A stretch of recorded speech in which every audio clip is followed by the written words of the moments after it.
어느새 수련의 마지막 10번째 시간입니다. 오늘 하나님 우리에게 주신 말씀은 신약성경 마태복음 26장 69절에서 75절까지의 말씀입니다.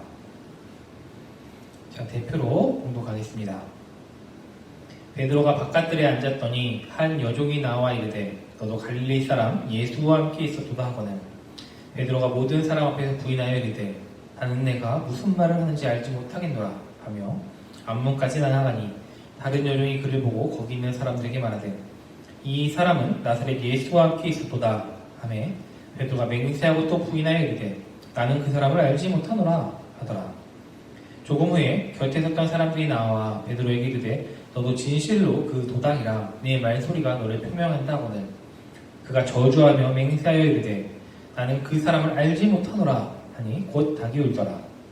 이에 베드로가 예수의 말씀에 닭 울기 전에 내가 3번 나를 부인하리라 하심이 생각나서 밖에 나가서 심히 통곡하니라. 아멘. 우리는 지금까지 2주 동안 회복을 주제로 해서 함께 말씀을 살펴보았습니다. 우리는 믿음을 회복해야 되고 소망을 회복해야 되고 사랑, 예배, 은혜, 기쁨, 능력, 사명을 회복해야 합니다. 이 모든 것을 회복하기 위해서 그 앞서 반드시 필요한 것이 하나 있는데 그게 바로 회개입니다. 왜냐하면 회복이라는 것은 첫 시간에 나눴던 말씀처럼 하나님의 형상을 회복하는 것이고 그렇게 되기 위해선 하나님과의 관계가 가장 중요한 것인데 하나님과 우리 사이의 관계를 망가뜨리고 끊어버리는 그런 결정적인 요소가 바로 죄이기 때문입니다. 그러므로 우리가 하나님과의 관계를 회복하고 완전한 회복을 경험하기 위해서는 먼저 해결해야 되는 것이 바로 이 죄의 문제이며 이 죄의 문제를 해결하기 위한 회개가 최우선 선결 과제인 것입니다. 회개가 왜 이렇게 중요한지는 예수님의 제자들을 보면 알 수 있는데 오늘 우리가 함께 읽은 말씀은 베드로가 예수님을 모른다고 3번이나 부인하는 내용입니다. 베드로는 우리가 잘 알고 있는 것처럼 예수님의 수제자입니다. 예수님께서 어디를 가시든 항상 동행하였던 제자이고 베드로는 예수님께서 잡히시기 전에 베드로가 예수님을 부인할 것을 예언하시자 내가 주와 함께 죽을지언정 결코 주를 부인하지 않겠습니다 라고 호언장담했던 그런 제자입니다. 근데 이런 베드로가 그 말을 하고 나서 채 하루도 지나지 않아 예수님을 알지 못한다라고 한 번도 아니고 3번이나 부인을 합니다. 이건 굉장히 심각한 배신 행위이자 주님을 부정하는 큰 죄입니다. 한번 상상해 보십시오. 여러분이 친구랑 길에서 막 놀면서 장난을 치다가 길가에 주차되어 있는 굉장히 비싼 벤츠 같은 거 있죠? 차에 쿵 하고 부딪혔습니다. 그래서 그 고급차가 굉장히 좀 심하게 찌그러졌습니다. 그러자 그 소리를 듣고 차주인이 나와서 차에 부딪히고 넘어져 있는 나를 네가 범인이구나 하고 붙잡았습니다. 그리고 옆에 있던 친구한테 너도 공범이지? 라고 물었는데 그 친구가 나는 쟤 몰라요. 나는 쟤 모르는 애예요. 그냥 훅 도망쳐 버렸다면 여러분 어떤 기분이 들겠습니까?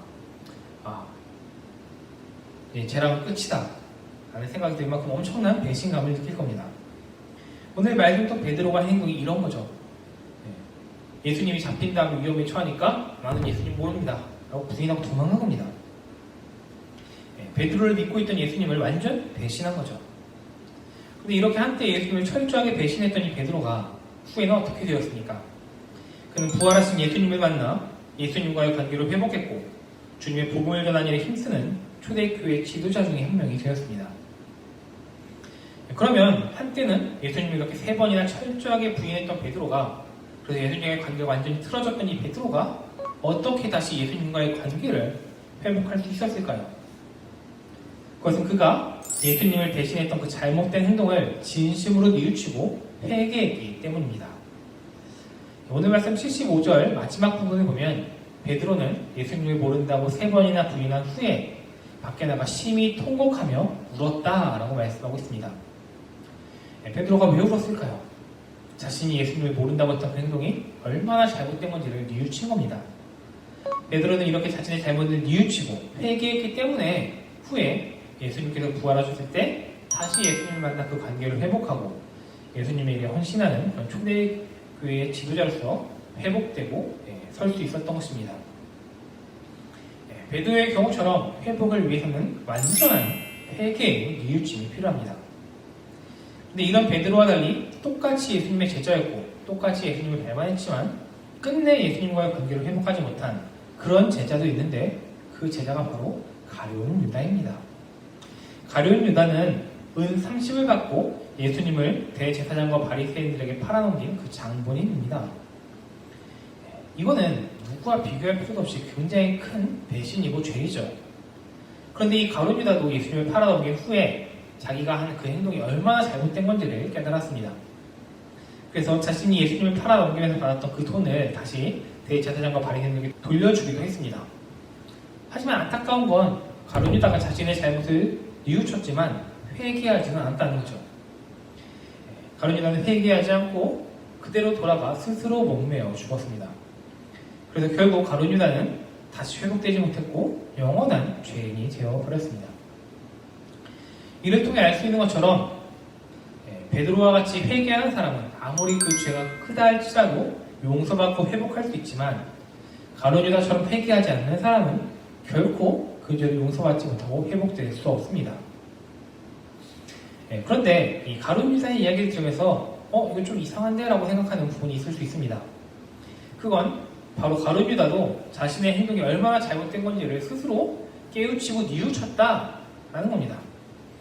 베드로나 가룟 유다나 둘 다 자신의 행동이 잘못된 것임을 깨닫고 뉘우친 건 똑같습니다. 그런데 왜 베드로는 회개해서 회복되었고 가룟 유다는 회개를 하지 않았다, 그래서 회복되지 못했다 라고 말하는 걸까요? 이는 우리가 흔히 생각하는 잘못을 뉘우치는 것과 회개는 조금 포인트가 다르기 때문입니다. 회개와 뉘우침은 그 순간에 있는 게 아니라 그 이후의 삶의 방향과 더 깊은 관련이 있습니다. 예를 들어 설명해보면 어떤 사람이 길을 가다가 최신형 핸드폰을 주웠다고 칩시다. 그런데 이걸 주우니까 욕심이 났습니다. 그래서 그거를 경찰서에 가져다 주거나 주인을 찾아 돌려주지 않고 핸드폰을 초기화해서 중고 사이트에다가 몇십만 원 받고 팔아버렸습니다. 그런데 시간이 지나자 내가 핸드폰을 돌려주지 않고 팔아먹은 게 굉장히 큰 잘못이구나 라는 것을 깨달았고 자신의 행동을 뉘우쳤습니다. 그런데 그 이후에 이번에 길을 가다가 떨어져 있는 지갑을 주웠습니다. 이 사람은 이번에는 내가 또 똑같은 잘못을 하면 안 되지 라고 생각해서 그 지갑을 주워 경찰서에 가져다 주었고 경찰을 통해 지갑 주인을 찾아주었습니다. 그러면 이 사람은 회개한 사람입니다.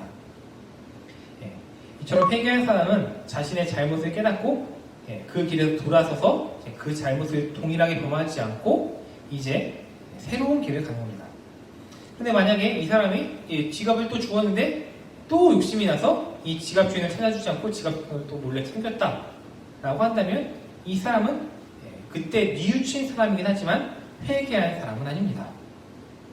오늘 말씀 중에 나오는 베드로의 같은 경우에도 베드로는 예수님을 배신한 자신의 잘못을 깨닫고 뉘우쳤습니다. 그런데 그 이후에 그는 더 이상 예수님을 배신하지 않았습니다.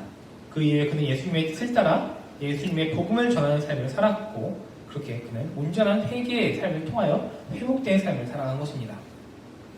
하지만 단순한 뉘우침은 자신의 잘못을 깨닫고도 그 행동에서 돌아서지 않습니다.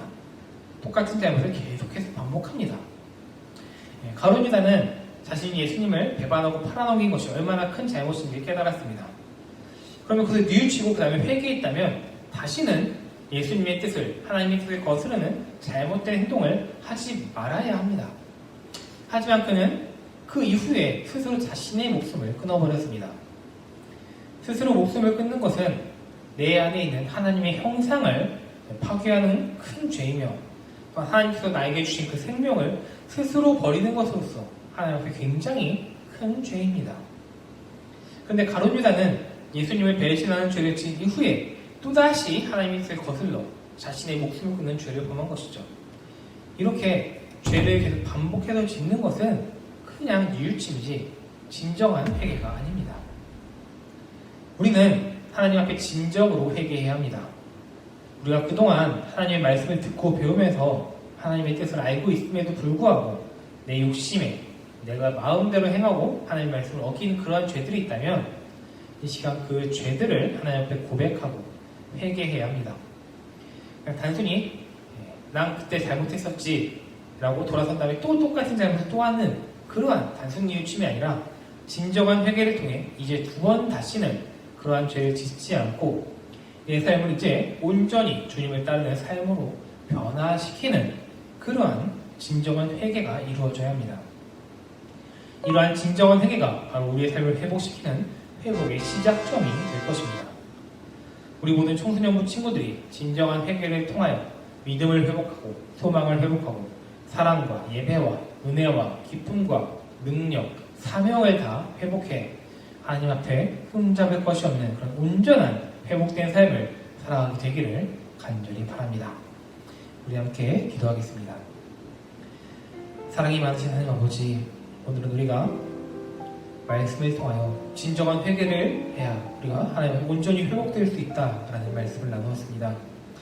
주님, 우리가 그동안 하나님을 믿는다고 하면서도 하나님의 말씀을 배우고 알면서도 그 말씀대로 살아가지 않고 계속해서 반복적으로 지은 죄와 허물들이 너무나 많이 있습니다. 주님, 우리가 이 시간 그것들을 주님 앞에 고백할 때 그것이 단순한 뉘우침이 아니라 진정한 회개가 되기를 원합니다. 우리가 잘못을 지금 고백하고 돌아서 또 잘못을 범하는 그러한 죄악의 삶에서 벗어나 이제 온전히 하나님의 뜻대로 살아가는 진정한 회개가 우리 가운데 일어나게 하여 주옵소서. 그래서 이제는 다시 죄악된 삶으로 돌아가지 아니하고 하나님 안에서 온전히 회복되어서 하나님의 뜻대로 살아가는 모든 주의 자녀들이 다 되게 하여 주옵소서. 언제나 우리 함께 하시며 우리를 사랑하시는 예수님의 이름으로 모든 말씀 기도드립니다. 아멘. 오늘도 주님 안에서 기쁨 넘치는 하루 되시기를 바랍니다.